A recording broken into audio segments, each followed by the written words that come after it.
मुस्लिम personal law board द्वारा आयोजित इस धरना प्रदर्शन के सम्मानित हमारे सदर साहब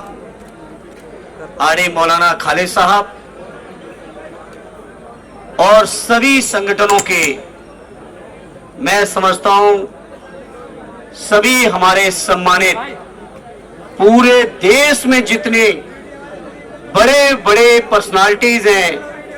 जिनसे मिलने के लिए लोग व्याकुल रहते हैं, आज वो सभी साहिबान आज हमारे मंच पर हैं। सभी हमारे सम्मानित साहिबान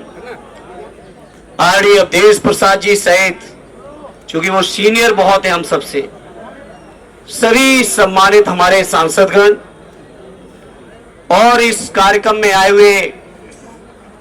देश के कोने कोने से पधारे हमारे सम्मानित साथियों, पत्रकार मित्रों, आज के इस मौके पर मैं अपने नेता आदरणीय अखिलेश यादव जी और अपनी पार्टी समाजवादी पार्टी की ओर से आप सभी को यकीन और विश्वास दिलाने आया हूं कि समाजवादी पार्टी आखिरी सांस तक इस बिल के खिलाफत में लड़ेगी। ये आपको यकीन और भरोसा और विश्वास दिलाना चाहता हूं। बिल के इंट्रोडक्शन से लेके जेपीसी से लेके जहां जहां तक ये बिल चला और जहां तक ये बिल जाएगा, चाहे संसद में दोबारा आए, चाहे न्यायालय तक जाना पड़े, हर स्तर पर समाजवादी पार्टी आपके हर फैसले के साथ मजबूती से खड़ी है साथियों। और आपको यकीन दिलाते हैं समाजवादी पार्टी को चाहे जितनी कुर्बानियां देनी पड़े, हमारे नेता भी अखिलेश यादव जी को चाहे जितनी भी झेलना पड़ेगा, लेकिन इस बिल को हम लोग अपना बस रहते कभी पास नहीं होने देंगे। ये हम आपको यकीन और भरोसा दिलाते हैं। आप सबकी दुआओं से और आप सबकी मेहनत से समाजवादी पार्टी आज इस हैसियत में है, आपकी कृपा से, आपकी दुआओं से, कि संसद को चैन से नहीं चलने देगी। अगर संसद में जबरदस्ती बिल आएगा तो ये सरकार की नीयत से आप सब वाकिफ हो। ये सरकार किसी भी तरह से जो हमारे मुसलमान भाइयों के, हमारे बुजुर्गों ने जो जमीनें वक्फ किए हैं, चाहे इबादत गाहों के लिए किए हो, चाहे शिक्षण संस्थानों के लिए किए हो, चाहे कब्रिस्तानों के लिए की हो,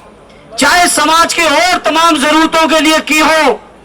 उनकी जो नियत थी वक्फ करने की जमीन की, उस नियत के खिलाफ जाके सरकार जमीन कब्जा करना चाहती है। सरकार को पता है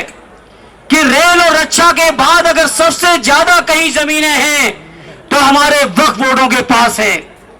ये बीजेपी के लोग जो देश के अंदर नफरत फैला रहे हैं, देश के अंदर लोगों को चैन से नहीं रहने देना चाहते हैं, देश के अंदर हमारे मुसलमान भाइयों के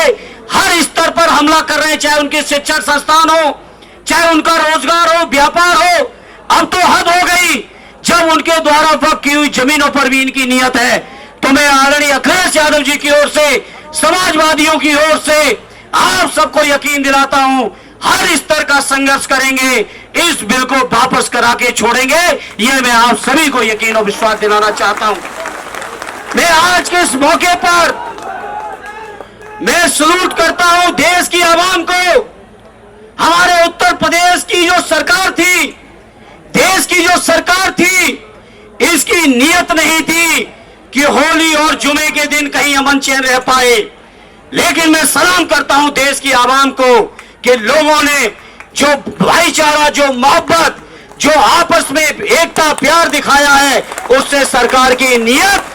को पूरी तरह से धता बताते हुए ये साबित कर दिया। जिस तरह से हमारे बुजुर्गों ने देश को आजाद कराने में, देश के लिए गर्दन कटाने में कहीं कमी नहीं रखी, उसी तरह से हमारी आज की पीढ़ी देश में अमन और चैन रखने में अपने हर स्तर की कुर्बानी देके भी प्यार और मोहब्बत को बढ़ाने का काम कर रही है।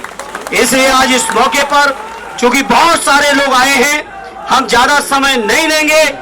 इस मौके पर मुस्लिम पर्सनल लॉ बोर्ड के आरडी खालिद साहब से लेके मौलाना उस्मानी साहब से लेके सभी सम्मानित पदाधिकारियों का मैं शुक्रगुजार हूं कि उन्होंने मुझे मौका दिया अपनी बात को रखने का, और इतने आवाम के बीच देश की मीडिया के सामने एक बार फिर आदरणीय अखिलेश यादव जी की ओर से आपको यकीन दिलाते हुए, चाहे जितनी कुर्बानी देनी पड़ेगी, चाहे जितना संघर्ष करना पड़ेगा, चाहे जितनी लड़ाई लड़नी पड़ेगी, लेकिन उसको लड़ते हुए हम अपने मुसलमान भाइयों की वक्फ की जमीनों को सरकार के हवाले नहीं होने देंगे। ये आपको यकीन, विश्वास और भरोसा दिलाते हुए एक बार फिर सबका शुक्रिया अदा करते हुए अपनी बात को विराम देता हूं। जय हिंद, जय भारत, जय समाजवाद।